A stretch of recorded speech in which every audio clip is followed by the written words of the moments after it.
Welcome to Athletes Beyond the Game, the community that helps athletes transition to life beyond sports. I'm Julia. And I'm Sarah.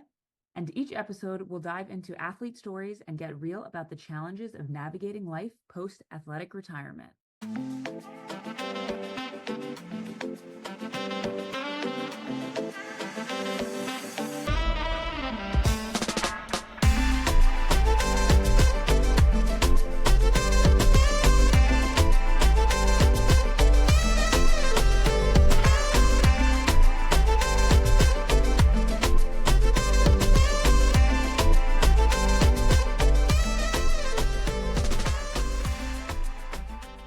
Welcome back to another episode of Athletes Beyond the Game.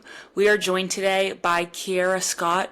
She is a former women's basketball player from the University of Arkansas Little Rock. She graduated in 2019, and so she's been out of the game for about 6 years now. She is actually almost soon to be Dr. Scott. She has defended her dissertation in counseling psychology and will be receiving her PhD in the coming days. So we are super excited to talk to her. We go through some of her dissertation and how it relates to student athletes, as well as some things that she would tell her younger self if she was starting the process all over again. We get into topics surrounding athlete identity, how to work out and move your body after college sports is done, and how being a basketball player and a college athlete has kind of propelled her into a new role in helping student athletes as she continues on in her career. We hope you enjoy the episode as much as we did.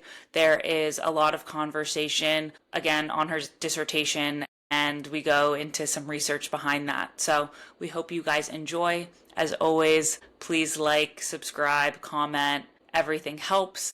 And if you would like to be, featured on the podcast or come on or tell your story, whether, on the podcast or in written format, we do have a new website where you can, post your submission. If you would like to stay anonymous, that is totally fine. You can just, put NA for your first name and your last name. And thank you to everybody who has already submitted. We have received a ton of submissions for athletes to come on, and we hope to, continue growing this platform and this community for all of us. So enjoy the episode.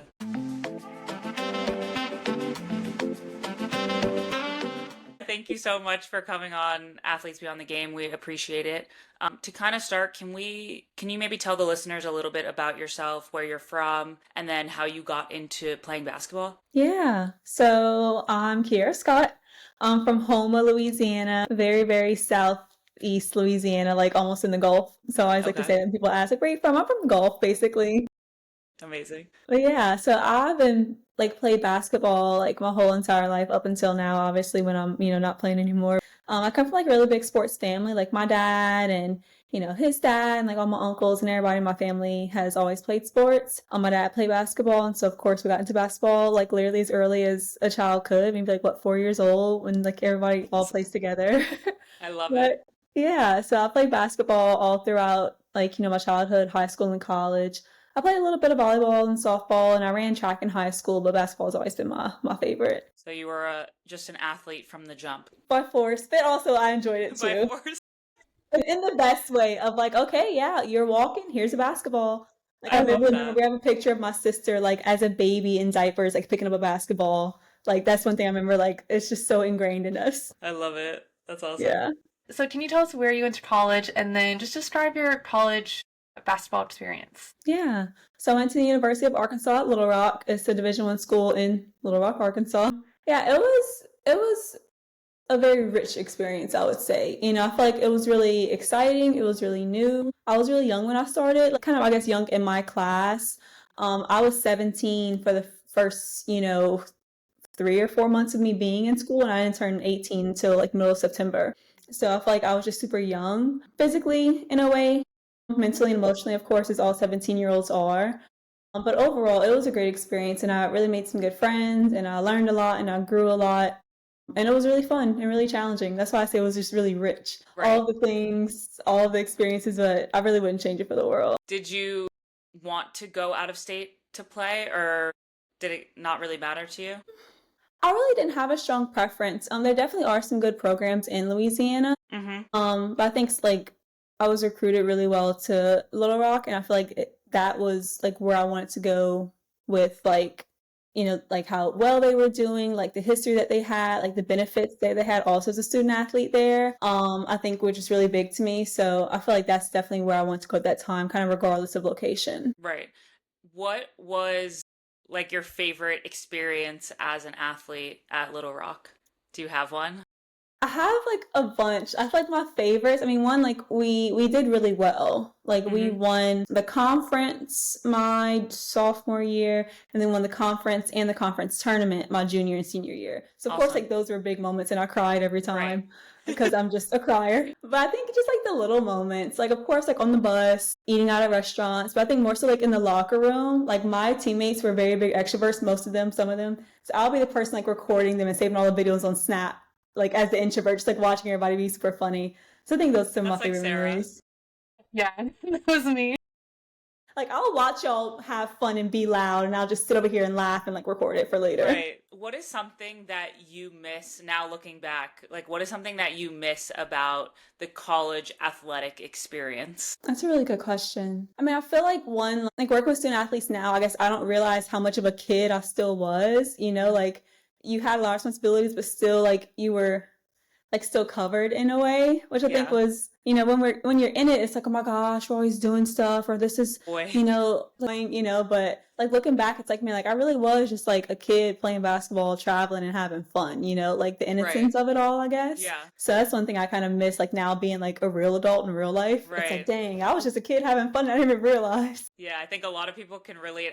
Sarah and I always talk about how, just like you said, when you're in it, you're like, why do I have to go to practice again? Like, why do I have to do this? Like, everybody Mhm. wants me to go everywhere, have so many responsibilities or mandatory things Mhm. that I need to do.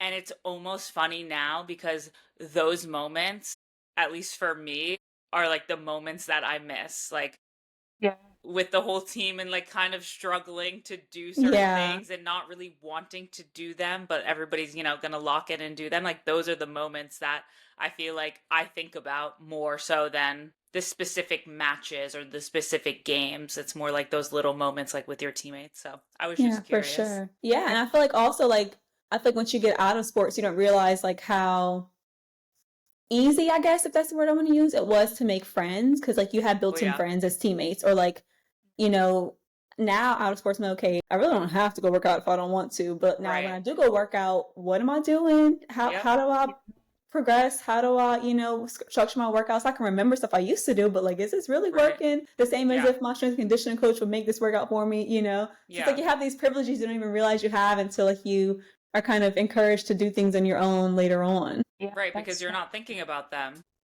Yeah. That's true. And even just like what you said with the friends too. And tennis is a little bit different as an individual until you get to college, but I can imagine with basketball, I mean, it's a team sport, so you're always surrounded by people who are doing the same thing as you. And that's For definitely, I sure. mean, that was a big adjustment for me of like not having your teammates around all the time. So it's, Yeah, especially basketball, you have like 15 people on a team. yeah, Of course, like not every single person is close to every person, but Right. like you definitely get like your people and people who you can just talk to, people who are always, around. So that's definitely been like a challenge. I've realized now that I'm out of it, like, dang, I really had built-in friends and I didn't always maybe appreciate the way I could have. Absolutely. I think so many relate to that. I feel like we've had this conversation with a lot of athletes and maybe not so much on the podcast, but in our Mhm. personal life. We're gonna kind of just like moving on, but it relates to Yeah, the topic is like, how are some ways that you have made friends now that you're not playing? it's a great question. You're like, So don't I'm know. working on it. I mean, one, like, And that's right, in fine. grad yeah, school, like I had, in grad school, like you have a cohort. So it's kind of like your class essentially. And so I made really great friends like in my cohort and also like just in the program specifically. So I feel like that was a way that was helpful, but also still kind of like cheating a little bit because it's like they're still Right. like your teammates and make sure y'all on a team together just in different years. Right. But I think that's one thing I am like really being intentional about working on now. Like, okay, you're done playing sports, you don't have any more teammates. What can you do to go make friends, whether it's, at church, at work, just in the community, period. So that's one thing I am currently working on. We're getting so off topic in No, these No, it's it's questions, all but I have a good. question. Yeah. What is two questions? What is your relationship now with basketball? And then can you also just tell everybody when you graduated and how many years out you are? Yeah. So I graduated in 2019. Okay. So, Yeah, right before COVID, which was kind of like a nice year to graduate. I couldn't have yeah. imagined going through. I mean, obviously COVID in itself was like a, really serious event, but just to see how like student athletes dealt with that was Mm-hmm. crazy. Like some people's seasons were shut down, right? And like conference for basketball Yeah. and stuff like that. It was a lot. Yeah. But yeah, so it's been what, 6 years now, which is crazy. That's wild. But I still love basketball. I will love basketball until the day I die and even after that. Yeah. I love watching basketball. Like one of my favorite things to do is just like watch at home or obviously like watch in person. I've been liking to like go to games in person. So I got to Yeah. go to like a WNBA game, an NBA game in Atlanta last year, like just by myself, just because I like to watch basketball. I love that. I think even more so, like I just love sports in general. Like it's kind of corny, but like I'll put on ESPN right now and just like Think watch so. highlights of anything, like I don't Same, care yeah. what sport it is. Or Yeah, like that's even me. like learning about sports. Like I learned like about tennis this year, like more stuff about the rules and everything. Yeah. And like I watched when Coco Golf was Yep. it The on the French clay court? I Open? forget. Yeah, Yeah, the French French was at the Open. clay courts. Yeah. Like I watched it like from start to finish. It was a long game, first of all. Shout out It to is. y'all. That's a Yeah. hard sport. But like just to watch and see all the little intricacies and the rules that I don't know, like it's just Yeah. really fun for me to learn different sports. But I'm still very, very, very biased to basketball. Maybe there's some league that you can join and you can make some friends that way. I mean, I Sarah's know. the same as like we have taken a few years off of playing, or at least I Mhm. did, and now I'm at a point where I play all the time and like use it as like a social tool and, Yeah. networking and making friends. That was my question actually, because do you still play? Because I know with some sports it's really hard to still play, even at like the level that you're at, depending on who's in your area. So are you able to like go out and play, or is it more like you kind of watch it and involved in that? So I still love to watch, but I like to joke that like, oh, I'm retired. I'm retired. Like I really don't have a desire to like play pickup or anything like that. Like I'll shoot around when I can, but it's almost like hard sometimes to have access to a court. Yeah. Funnily enough, like my dad coaches high school, so it's not that difficult, but it's like I feel like in some ways like it was such a big part of my life sometimes. It's like now it's not like hard, but I guess I was so used to being so immersed in it. Now I'm kind of used to like just popping in with basketball when I can, Yeah. at least in person. So I really don't feel like a strong pull to go, still like play. Yeah. Yeah. That's awesome that you enjoy watching though, Yeah. and not so much playing. Yeah. Yeah. And like my dad and I will still like talk about like games we see on TV or like I have a picture of us like sometimes before games I'll like go like by the bench and like just like chat with him because it's just high school. It's not like Yeah. it's super like formal, but I'll be talking like, okay, like what's the game plan for today? What do you see? What do Yeah. you do? Like halfway joking, but like halfway serious. And like I'll talk to him at halftime, like, Dad, you need to do this, or Dad, I see that, Yeah. So I still like to be involved in that Assistant way. coach. Literally, he needs to put me in the payroll. Okay, so we want to kind of circle back a little bit to your playing before we get into, after you graduated and retired. Well, we asked what your, some of your favorite memories were, but we also like to ask what some of the most challenging were, because, as you know, as athletes, there's highs and lows. And this can be something that's like on the court experience or off the court, just something related to basketball. Yeah, it was tough. I mean, like I said, I feel like I came in really young, like physically, mentally, low-key emotionally too. Mm-hmm. So I feel like one, just like getting my body in physical shape for college, I was like really, really slim, didn't have much muscle at all, kind of like lanky, like for my position. And like I really had to like build up my strength, like my endurance, to not only play, but like play a certain defense, learn certain offenses, get through certain screens or do certain, do certain moves or whatever it is. So I feel like that's one thing I really maybe wasn't ready for, like, or wasn't aware of how tough that would be. But I think even more so, like, I really wasn't just the most confident person. I feel like that's one thing I kind of realized, like, years removed now, like, dang, my confidence, like, my self-worth even, like, really wasn't where it needed to be on or off the court, honestly. So that's, like, why I feel like I'm glad I've been able to work on that personally and like be able to help other people work with that at like the stage, that I was at, because I just realized how much that poured into other areas of my life and even like my life during and after college too. Yeah. That's interesting that you mentioned like the confidence and kind of how that affects on and off the court because it's so true, especially with just like how much identity is wrapped up in our sport a lot of times when we're in it. And did you feel like the confidence was something that you felt more like related to basketball, or was it in general? I feel like it definitely was both. Like I'm a I would say I'm mild mannered. No, I don't know if everybody would agree. But I think definitely like when I was younger, like definitely very introverted, which I still am. Kind of quiet, kind of to myself. Of course, more open with friends and family and everything, but I never was really like the most like strong, confident, like really assured like person. I really was never really like loud and boisterous, and not that you have to be, but I definitely I would say would be like more did. And I felt like it was just kind of hard for me to really buckle down. Like, no, I'm good enough. I'm good at this. Even though I didn't do well, I could come back and do better. I feel Yeah. like my one of the biggest things that I dealt with, like looking back now that I realized, like I really equated my self-worth to my performance. Like if I do good, I am good, or low key, if I do good, yeah, you're supposed to. So like who Yeah. cares? Of Right. course, if I do bad, oh my gosh, you're the worst, you're terrible, You why are you suck. here? Yeah. Like literally you suck, you're worthless. So I feel like that's one thing I realized as I got removed of like, dang girl, like you're making it really hard on yourself, or maybe I just also maybe didn't have the right resources and words around me to help build that up at the same time too.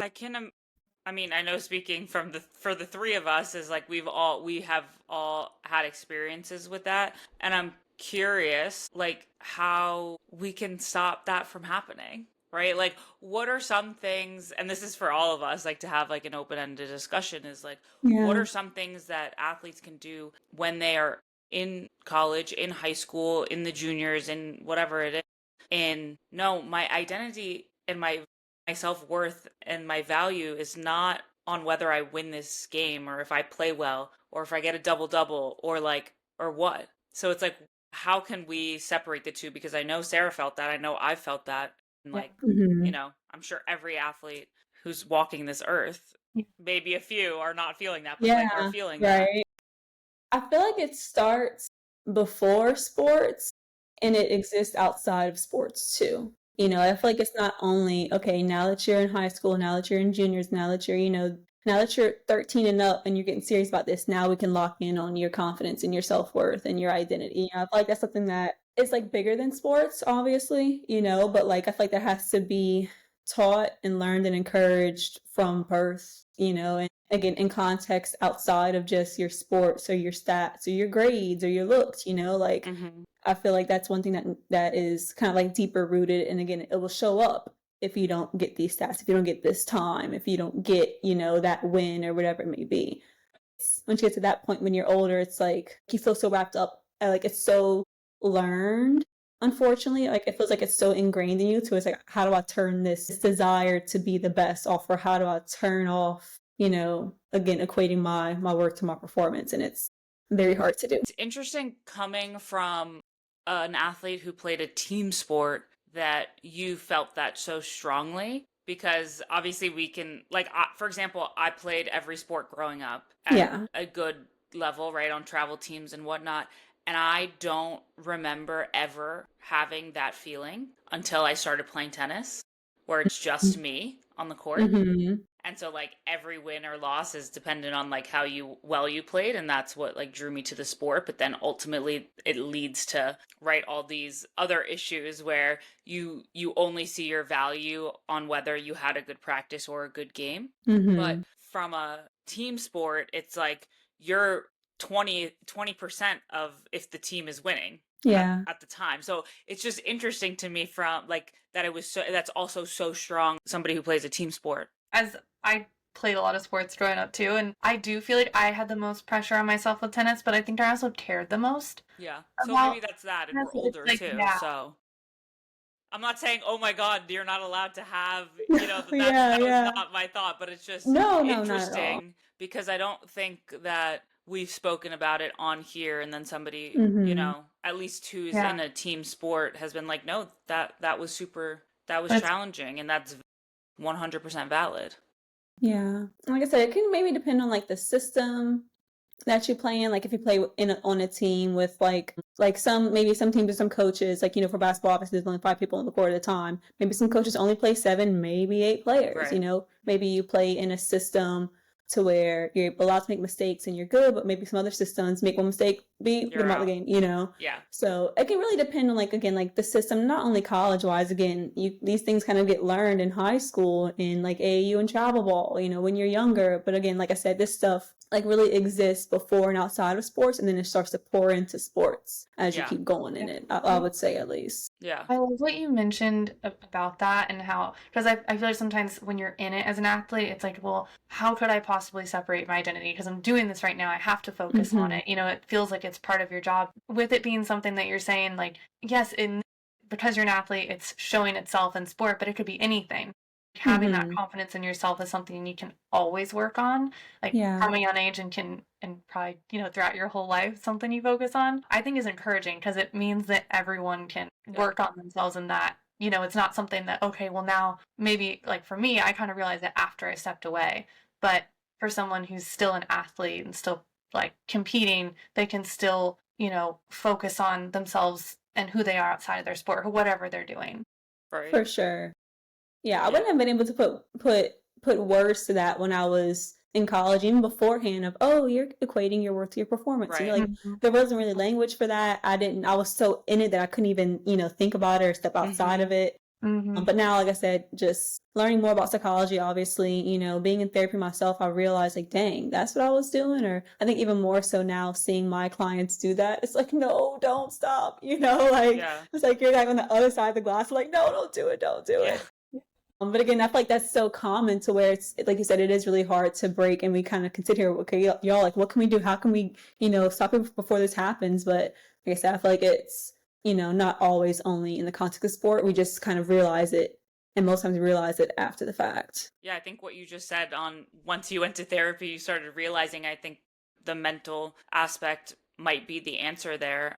In terms of, let's set the tone, and even if you don't know what you're feeling or how to describe or the wording, right, in the identity, Yeah. they can help you process that, and then kind of separate when you're on the court or on the field, you're on the court and on the field, and then your life is completely different afterwards. And I've gone through spouts of having mental coaches and things like that, and like I think that was super helpful, as long as you're Absolutely. receptive to receiving that feedback and putting in that work. So like I'm hoping in college sports now, they're giving access to that a little bit more. For sure. Yeah, I think that's the big part of it. Because again, we can wish in a fairy tale world that this Right. problem wouldn't exist, or Yeah. people would, start early and start, healthily and stuff Yeah. like that. But I definitely agree that, like, having, first of all, access to resources as you grow, and especially in college, and then, like you said, being able to easily, utilize and really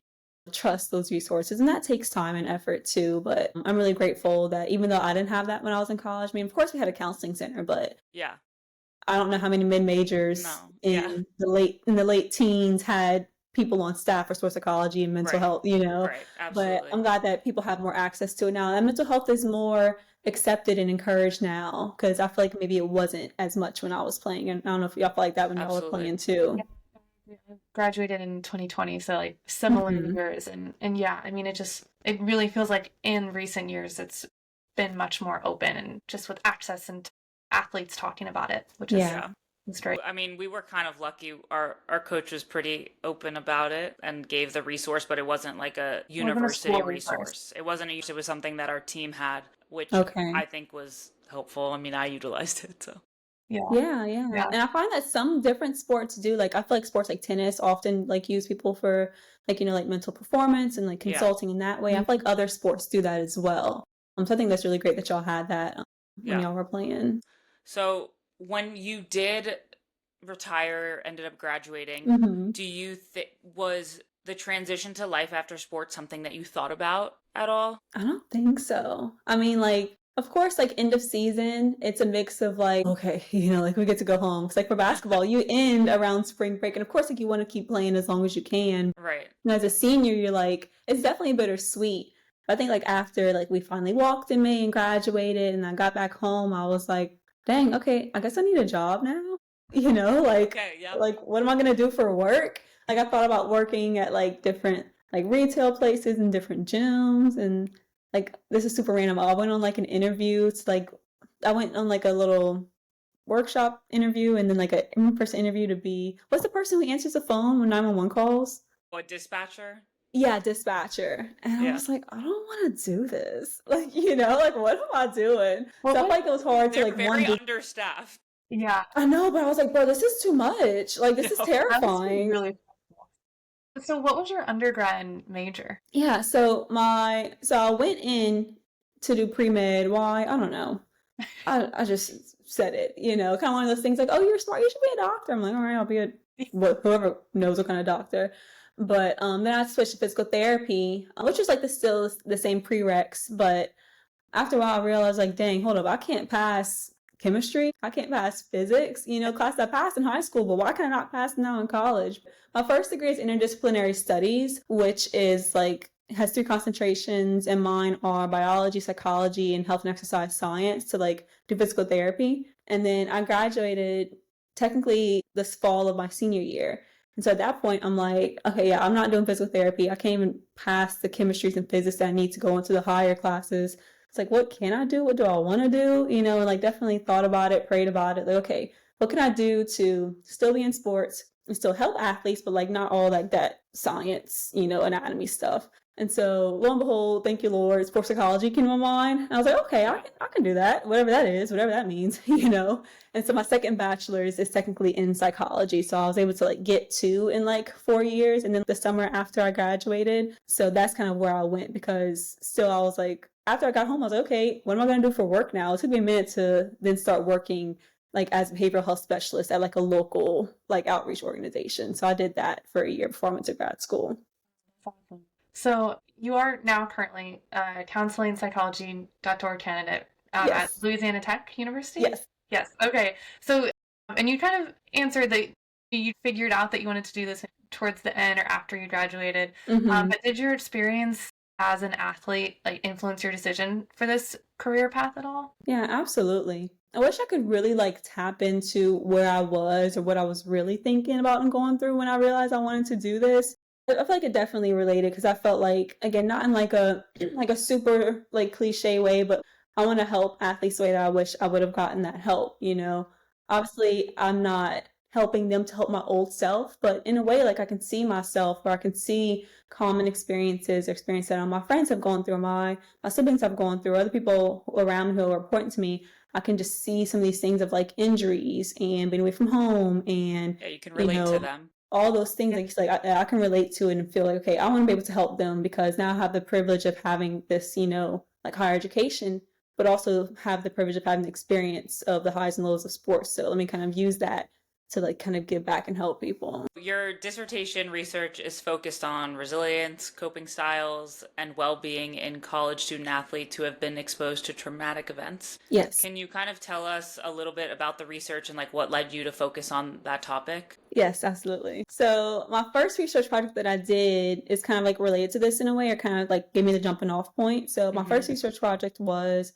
on Black college student athletes, and how mental health stigma impacted how they coped, and how like also how their stress played into that too. So I feel like one thing, just like wanting to know more about mental health stigma is really important to me, especially like with a marginalized and underrepresented population like student athletes, and specifically Black student athletes. And so from that, I wanted to just be a bit more broad, but also still like kind of bringing in different factors that I know really impact student athletes, like trauma exposure. Like one of the most interesting things that I found, even just like from stats beforehand, is that between 50 and 80% of college students are exposed to trauma at least, once by the time they get to college. Like exposure can be anything. Exposure can be like a car wreck, or like a natural disaster, like a fire, things like that, but also could be like physical abuse, sexual abuse, and stuff like that. Yeah. I know, right? But I feel like one, like, okay, I was in a car wreck, so I'm trauma exposure. I've been through hurricanes, trauma exposure, but kind of just want to know more about, okay, like how does that trauma exposure, not PTSD, but how does that trauma exposure really impact, or how does it play into like how hardy somebody is? So hardiness being like kind of like resilience, like you said, kind of like your ability to work through adversity. We face adversity literally every single day as humans. and also as college student athletes. And like I said, coping, I feel like coping is something that maybe doesn't get talked about as intentionally as it could, of like, you're doing this to cope. How are you coping? What does your coping look like? Because we just behave, but most behaviors are a reflection of coping. And then well-being. And I think it was really interesting to see how well-being really impacts somebody's like mood, of course, but like their performance, their academics, their relationships. It was kind of broad, and I want it to be that way, but I feel like I got so much information from it that I could talk about it all day. Yeah. So your face lights up when I asked you the Yeah. question, so I love that. can you tell us like any like findings or surprising things you found from this research? So one thing we found, again, like my whole population was like trauma exposed college student athletes. So I did a screener to see if people qualify for trauma exposure, and most of them did. And then once they did, they were including like the final sample. One thing that I found that made sense, of course, was that hardiness, or like your hardiness levels, was related to there was a significant positive relationship, meaning that the more hardy a college student athlete was that was exposed to trauma, the higher their well-being was. And so again, hardiness, kind of like one thing that made sense for me was like there are 3 C's for hardiness. So commitment, control, and challenge. So feeling like commitment, you feel like committed to what you're doing and where you are. Control, feeling like you have like agency over your issues and you feel like you have the skills to like approach it. And then also challenge, seeing challenges that you go through is like opportunity. So all that kind of creates hardiness. So one thing that made sense, of course, the more hardy you are, the higher your well-being is. And one thing that was interesting though is that low key, like it didn't matter if you coped in like more adaptive or like maladaptive ways. It really didn't impact that relationship the way I thought it would.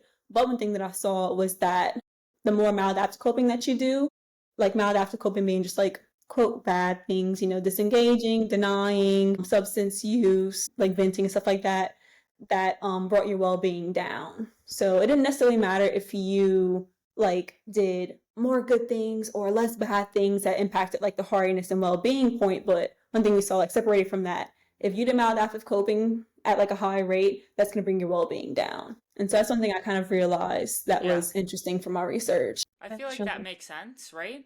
Yeah.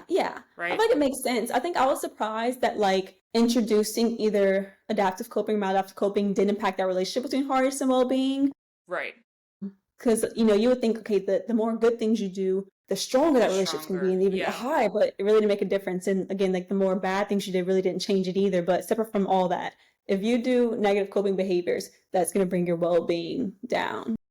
One of the biggest takeaways from the research is that, again, it's less about like trying to teach all the good skills. I feel like as student athletes, we always have people who are coming to do talks for us, people come and do seminars, and we hear all these things of like, do these good things, eat right, sleep good, and please eat right and sleep good, But you also get told, hey, don't do bad things, don't do this, don't do that.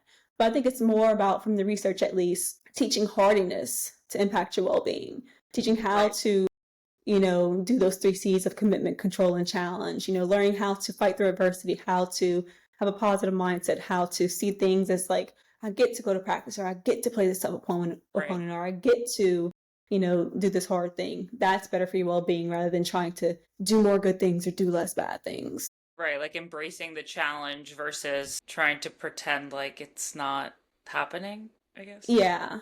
Like it's almost like do I want to say this in this way? Almost like you can't like out-cope like low hardiness, low key is like the way like it kind of summed itself up. Right. It's really mainly about having a hardy attitude and a hardy mindset to impact your well-being, which we know impacts how you perform, your academics, relationships, and your emotions and things like that.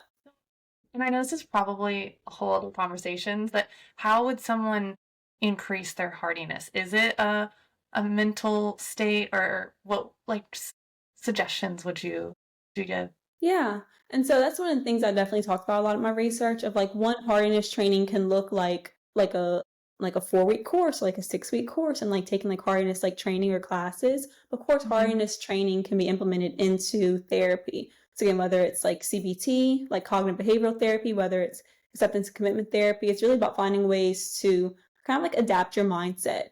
You got to think like when people are doing 5 a.m. workouts, if you wake up like, oh my God, I have to go do this is going to suck, versus, all right, y'all, we're up, let's get it, like let's find a way to, let's tackle it. Let's, do whatever we need to do to get ourselves hyped up. Again, it's about finding ways to adjust your mindset, whether it's again through therapy, finding ways to kind of adjust how you see different things and having people to help guide you along that process. Because we all have those days where I don't want to do this, or I don't know if I can do this, or maybe I don't have the resources to do this. So I think therapy and having people around you who are also encouraging you to be more hardy is like a great way to help build it up.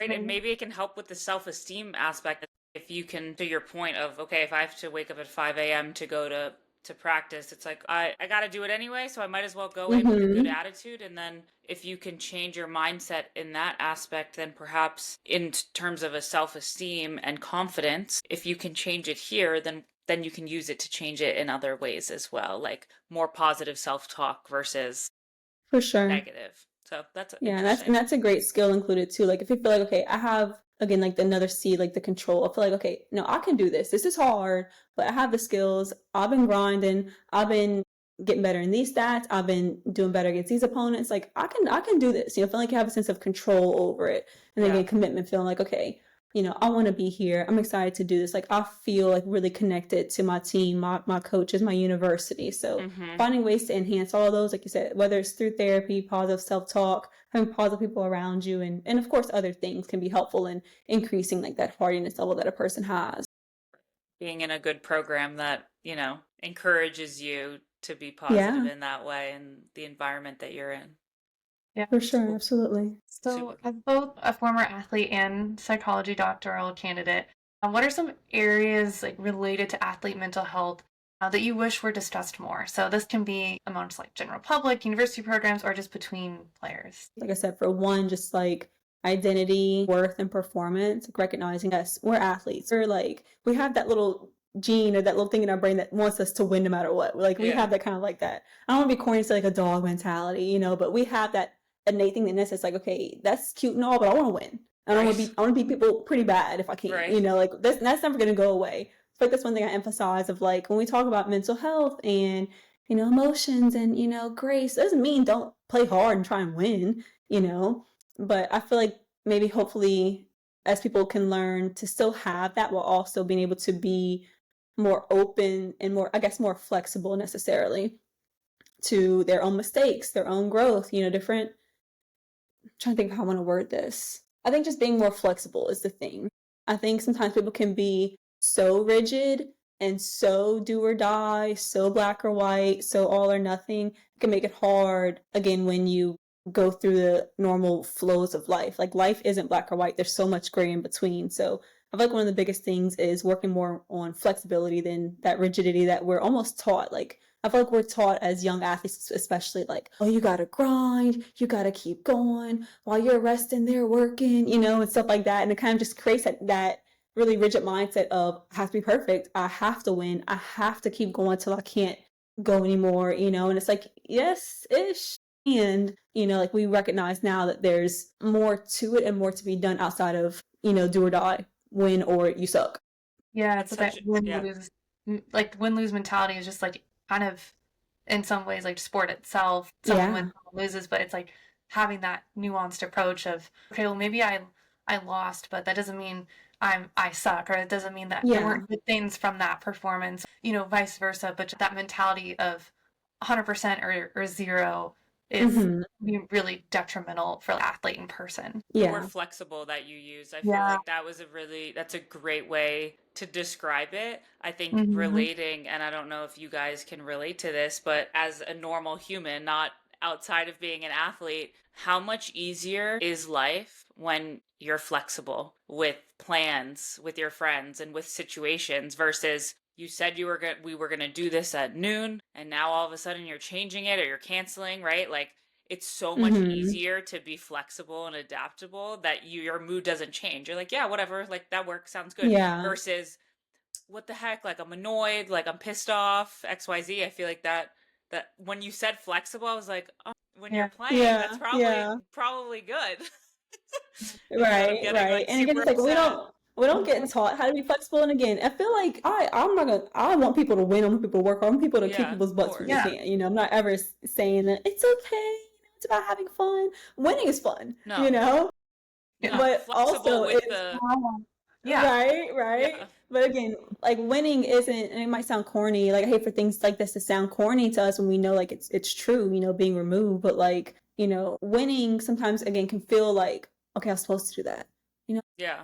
You won this I big was game. supposed to Yay. win. Yeah. Like again, winning can start to feel like not necessarily a given, it can start to feel like an obligation. But then Yeah. again, if and when you lose, because you will lose in some way, at some point, or some shot or whatever, if you let that bring you so down, it's like, okay, well, to what point is winning really bringing you up, or does it feel like the standard and that's it?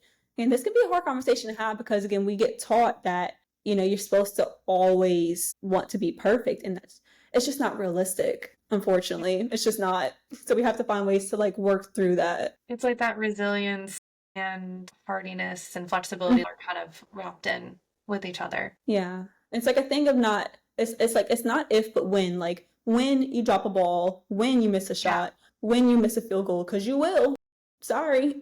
Like how are we going to adjust? What are we going to do after? We can work hard on the front end to make sure that these things happen less, but they're going to happen. So what can we do to be encouraged and be in and work hard on the front end, let go and let God, and let your skills speak for themselves in the moment, and then find ways to adjust, whether it's next play or even again like the day after, the weeks after, the years after, and things like that. So now that you are not playing basketball anymore, how have your routines evolved or changed like since you graduated? Are there things that maybe you were doing in the beginning, like right after you graduated, that you no longer are doing, or vice versa? It's a good question. Like when I went home, I was home for a year, kind of took like a gap year essentially before I started grad school again. And of course, when you're at least in school, you're on a schedule. You have to wake up and go to class at a certain time, or you get to go to class at a certain time, and stuff like that. But I wouldn't say I had a big routine after I finished. It was more so like, dang, I get to sleep in. This is nice. Or, I get to have my afternoon and not be in film and weights, film and practice in the training room for 6 hours, I feel like now I'm definitely kind of getting more into just like moving my body, whatever that looks like, and being more flexible again with moving my body. Still trying to eat right. But again, I think more so just like enjoying the moments where it's not like, okay, this and this and this and that. Because I feel like as a student athlete, you get so used to the chaos that it becomes normal of literally from 8 to 8, you have stuff to do. Even on your off day, okay, JK, go to this meeting, go do this, go here, So I feel like finding ways to be structured with like eating, moving my body, talking to friends and family and work, but also just like enjoying the moments where I get to do nothing because that's my favorite thing to do. Yeah, I love that. Yeah. Was there anything that you struggled with after graduating that you were like, this is a tough moment? Like, these are tough things. It was really weird to like try and work out right after I graduated. I remember taking pictures of stuff, asked my my strength conditioning coach, like, hey, can I take a picture of this before I go? Like I was gonna use it. I didn't use it, by the way. But it's okay. Now that I'm back in the gym, what do I do? Like how do I do this? And I think one, I just like really missed my friends. Like it was really hard to be with them literally 24/7 for 4 years. And then we have to call or text or fly or drive to see each other, So that was hard and that was a change. But I think I kind of enjoyed it, like in the best way. I did my time, like I grinded and, was blessed to be able to get to college and play. I played for 4 years and then graduated. So I think I was grateful for some of those quiet moments, even though it was like a bit different. That makes sense. Yeah. So I know you had mentioned that you wish maybe you had someone or resources in the moment when you were playing, like to help you with confidence and things like that. But is there anything now that you would tell your younger self who's maybe just starting her basketball career? Mm-hmm. Like little Kiara or like college Kiara? Whichever. Maybe 13. Yeah. Oh, that's good. Teenage. Yeah, right in the middle. You're doing a good job. I'm proud of you. You're enough, like just basic affirmation, first of all. And again, I think I would have hopefully introduced that idea of like work hard, do your best, keep grinding, keep going. And, your worth isn't only tied to what schools contact you or how you do it in this game or at this camp or at this, showcase. And, obviously it's a hard thing to tell a kid or any person who is so in it that that's all they know, but hopefully just kind of some of those words could help me to realize at that point, okay, like I can still keep grinding. And again, this isn't do or die. This isn't life or death. This isn't, I'm amazing, or, who am I if I don't get this or go there? what's a piece of advice you would give to an athlete who is about to graduate or maybe a junior about life after sports? It's gonna be different, but it's also gonna be like what you make it. Like now, like obviously in school, a lot of things feel forced because they are, like in the best way, of course. But you really do get the opportunity and the privilege of making life how you want it to be after. And I think finding ways to pull from, okay, what have I liked about my college journey, my friends, my coaches, my routine? What do I want to take with me? And what do I want to keep doing and expanding on? What do I want to leave behind? Maybe I want to leave behind 6 a.m. works. Maybe I want to work out when I get off of work. Okay, do that. Or maybe I want to leave behind, again, that negative mindset of, like again, like the performance and worth correlation, or, the negative things. So they're kind of finding what have you enjoyed? What do you feel like is like congruent with who you are as a human outside of school and sports, like related to your values, and figure out what you want to take with you and what you want to leave behind and never like let yourself really believe or go through or adhere to again. I'm happy that I left behind the 6 a.m. workouts. I'm proud about it. Right. And some people, that's their jam. But if you don't like it, you don't have to do it anymore. You're free. It's okay. You don't have to. I'm good. This actually, the other day, it was, someone asked me, like, do you want to work out at 6? And you know what? I said no. And I was so I love that. It was amazing. I love that. Thank you. Like, no, I don't want to do that. Yeah. And I'll play at 5 p.m. I ain't playing at 6 a.m. Yeah. Well, thank you so much for coming on. We have one more just quick question to end. Yeah. If you could describe your transition to life after sports in one word, what would it be? I feel like everybody hates this question. I know, it's such a hard question. We ask everybody, and they're like, what? Deserved. That's a good one. Yeah. Yeah. You're That's good with kinda that. That's a good one. What is I like it was deserved. Yeah. You do deserve it. That's Yeah. amazing. I love it. And I love that Thanks. mentality too of, I think so many athletes, it can be a hard time, but looking at it is like, well, I put in all this work and years of work. I deserve to now have this time of like this next stage of my life, or being able to sleep in for a little bit and take it as like a positive thing versus it, being something sad. And not saying that, there are elements that are sad, but I love that. Yeah.